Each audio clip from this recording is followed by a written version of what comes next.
What is going on YouTube? Smitty here, and today I'm going to be going over how I've made a little over 1 million stubs so far in MLB The Show 26.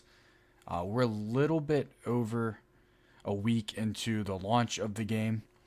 I am no money spent, so I haven't spent any money on stubs outside of maybe the 20K that you got for the pre-order, but I wanted the game early, so that's kind of why I got those stubs. But yeah, let's get into it. I know a couple other people on YouTube have been talking about it, so you may have seen it already. But for those of you that might watch this that have not seen it, this is pretty much exclusively the method I've been using to make around 1 million stubs so far. And you don't have to sit and flip cards on the market.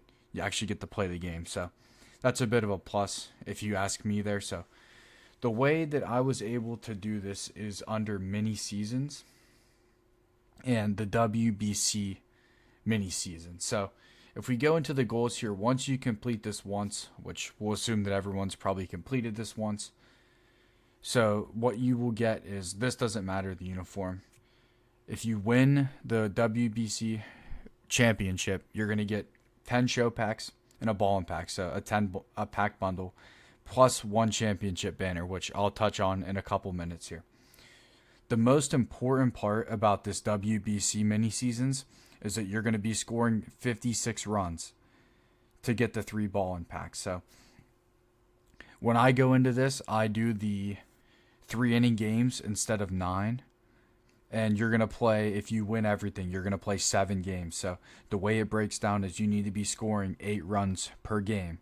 Now, say you get to 8 runs your first game, I would continue to keep running the score, because what's going to happen is some of the games that you're going to play in the run, you're going to be the home team, which means you're going to get one less at bat in those games that you're the home team. So it's going to be a little bit harder to score 8 runs in those games when you only get 2 at bats opposed to 3.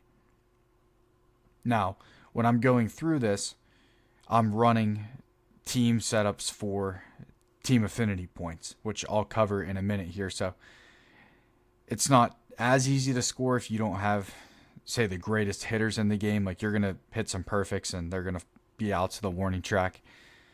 Nothing you can really do about that, but I'll kind of cover what I do here in a few minutes. We'll keep moving through this. The save, if you're scoring 56 runs, you're 99% chance you're not going to be in a save situation throughout any of the runs, so don't even worry about that. The extra base hits, if you get 40 of them, you're going to get 5 show packs. You should probably be completing this about every run you go through, or say you get to like 30 or something, you'll probably get 2 in the next run you do. So you should probably be getting about one of those every run, and then the hits probably every 2-ish runs. You're going to get a deluxe WBC pack, which will have a Diamond WBC player inside of that. And then kind of touching back on the championship banners, those are going to be super important. So once you complete the WBC mini season 5 times and you win the championship, you're going to go into your exchange tab here under build, and then well, this is new. These servers are terrible this year. All right, we're going to go to exchange items, down to exchange mini seasons championship banners, and I currently have 2 of them. I'll throw them in there. But once you get 5, you're going to get a 5 pack ball-in as a habit. So you're going to get 5 ball-in packs, which is great value because you have a much better chance of pulling diamond cards out of those ball-in as a habit packs. Now, if you are not able to put up the 56 runs consistently in the 3-inning games for the WBC mini seasons, I would probably recommend playing the classic mini season. Something with those 2, when you win, you're going to get uniforms as well as icons that you can trade in once you win enough of those for a ball and pack, as well as 5 show packs. So you're going to get more packs out of doing the classic one. However, the teams that you're playing in the classic mini season is they're much better teams than the WBC teams you're going to be playing on average, as well as you're going to have to play 7 games in the normal season, as well as 6 to win the championship in the playoffs. So you're playing 13 games opposed to 7, so more or less double the games. So I think as long as you're able to put up the 56 runs against the CPU on rookie for the WBC mini seasons, it's going to be just a little bit more time efficient for you, as you're going to knock out these ball impacts faster by only having to play half the games. So that is my advice on the mini seasons there. Obviously, you're going to want to have the XP path knocked out. There's a bunch of packs throughout here you would get, as well as players, so that'll come with doing the mini seasons. You probably want to have all of these themed programs knocked out, as well as the player programs. Spotlight's not out yet. Was I in there? Yeah, sorted programs are all knocked out. And then team affinity. So I'm currently probably 1 WBC run away from completing this. I just need to knock out a couple more things with the White Sox, as well as the Rangers. But I will go through. Other than that, every other team has been knocked out for the team affinity. And then kind of as you go through here, I'll show you, you're going to get uniforms for the team, you're going to get stubs, you're going to get packs as you go throughout this XP. So it definitely is worth it to knock those out. You only do need to get 30 for the voucher, but if you're going to be grinding through those WBC mini seasons anyways, you might as well just get it done. There may be a point in time down the road where you're going to need to have all 60 of the Jolt cards, so might as well get them done.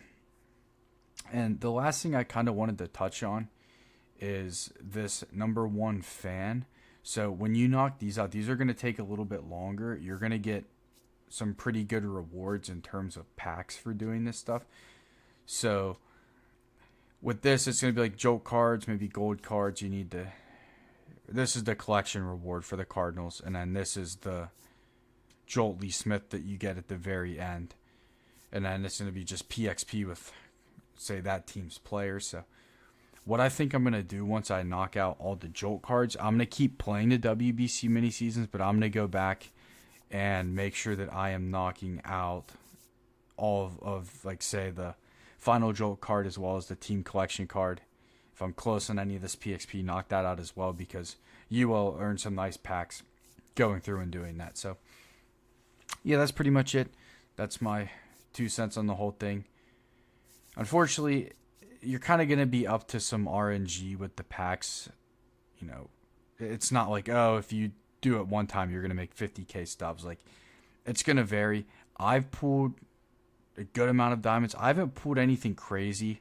The best one I've pulled so far has been Lindor, but I pulled Aroldis Chapman like 4 times, Mason Miller, Chris Sale, Acuna, so some pretty decent ones. But so, you know, say you do get lucky and you pull like a 90 plus, a Bobby Witt, a J-Ram, a Judge, even a Shohei, it's going to be well more than worth it. And the more packs you get, the better chance you're going to have of pulling a card like that. So yeah, that's what I would recommend. If you do want to flip the market, I can make a video on that.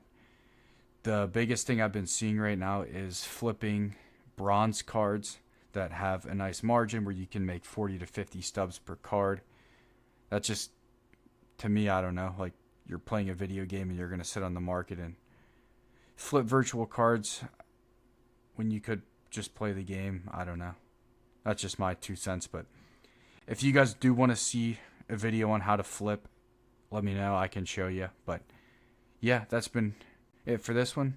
Hope this helps you guys. Hope you guys can go out and make a bunch of stubs, knock out a bunch of the Team Affinity programs.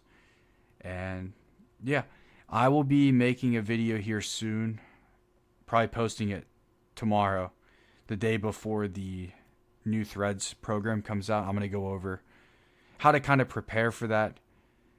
And if we get lucky, we'll make a bunch of stubs there and be able to use it to help complete the live series collection. So hope you guys enjoyed this. Hope it was informative to you, and I will catch you in the next one.